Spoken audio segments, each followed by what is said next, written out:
Hello ladies and gents, and welcome to my Data Pack 6 review for Pro Evolution Soccer 2020. Most of the gameplay you're about to witness is on Legend difficulty, but I did flick to Superstar to test out a few other things as well.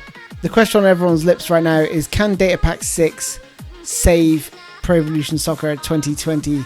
And I'll be answering that question in this review. And to be honest, to come back from Data Pack 5, it will take a monumental save like you're going to see here from Leno to actually save the season. Within seconds of the kickoff, I noticed the passing felt weightier, the players felt less responsive, and also when I was defending, the players felt slower when they're turning. So I've got to be honest with you, for the first 2 hours it took me a while to adjust and I wasn't a happy chappy. The first touch was a little bit heavier, but it wasn't crazy like it was in Data Pack 5, where you get these really random touches and your players will be knocking the ball on about 6 to 12 yards. So the first touches have been improved, but it's a little bit slower, so it sort of slows the pace of the game down, which is what you're seeing here. Look at every first touch.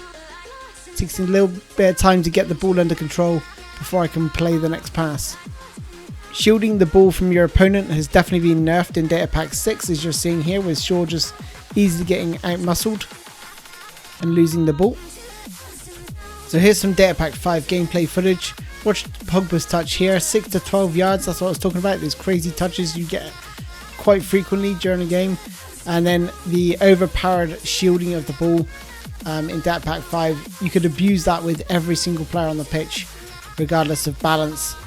But now with Data Pack 6, you definitely need the high balance stats to take advantage of shielding the ball. In a Data Pack, I would never expect Konami to reinvent the wheel, so don't expect referees, the lack of yellow or red cards, the lack of penalties to be fixed in a Data Pack, and it's certainly not here. Referee! So far you're probably asking, where's the good news? You know, everything I've pretty much mentioned has been negative. But that negativity will never surpass Data Pack 5. And one of the worst things about Data Pack 5 was the lack of awareness, as you're seeing here. It's just the look at it. It's just the balls bobbling all over the show. Players can't make tackles. Modric or Cruz is just walking through my players. It was just a terrible experience. I mean, in this clip, I'm glad I had the controller on, because I'm going to teach myself a new trick here. Because look at this little turn from Rakitic. How the hell did I do that? But why would I want to do that there? Crazy. Look at this little turn from Rakitic. Oh yeah, check this little move out. Yeah, well done. You're like 18 yards from goal and you're doing that? Not impressed yet? Well, we're just getting warmed up. Here we go. Look at this. Little simple pass back to the goalkeeper. Oh no, it's the 87th minute. Champions League final. Thank you very much. Oh, but it's not just my players that are the gifts that keep on giving. Check this little piece out from Varane and whoever that is in goal. Check that out. So you're still not impressed?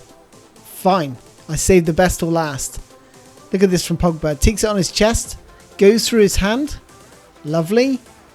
Nketiah comes in. I got this. And then he pulls out a little magic trick here. Watch this a little bit. So we're going to see the chest again. Through his chest, through his hand. Goes to Nketiah. Nketiah, the ball somehow goes through his thigh and butt cheek. Then no. Now you see it. Now you don't. Now you see it. Now you don't. Now you see it. Now you don't. Now you see it. And now you don't. See you later.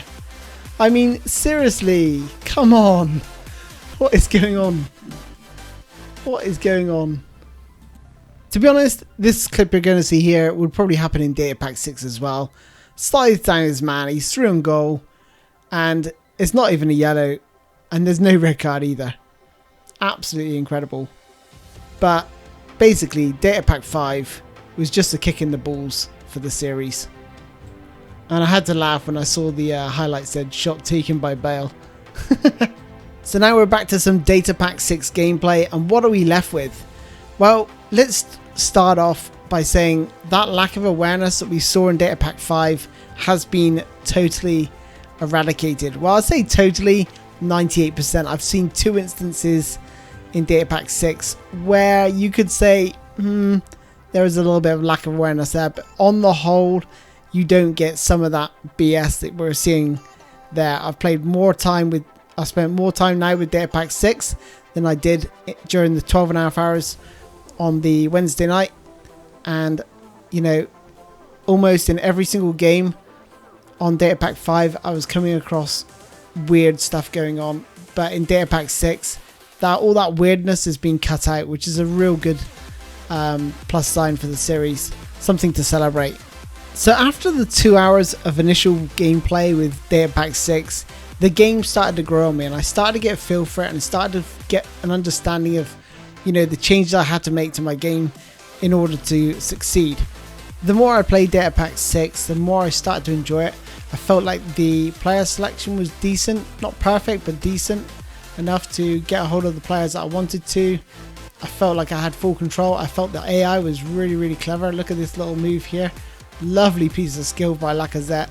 Turned me inside out. Had my defenses at 6s and 7s.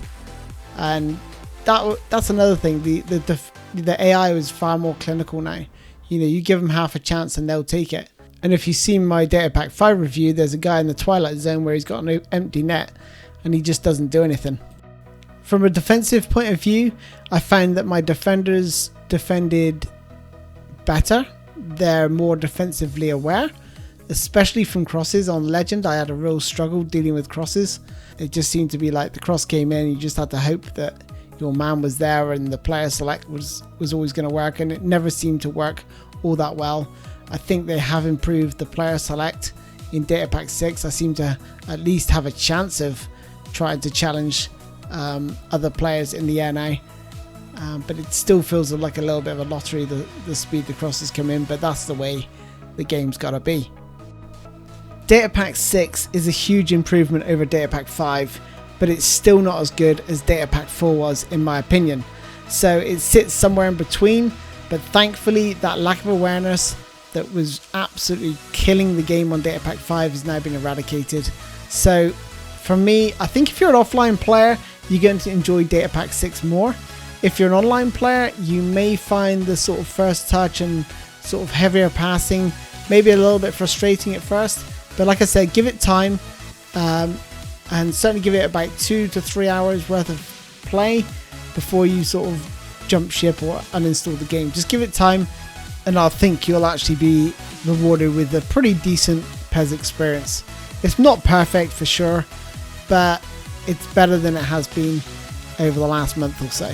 Before I go, Data Pack 7 will be released on the 30th of April, I believe, which will contain the Euro 2020 license.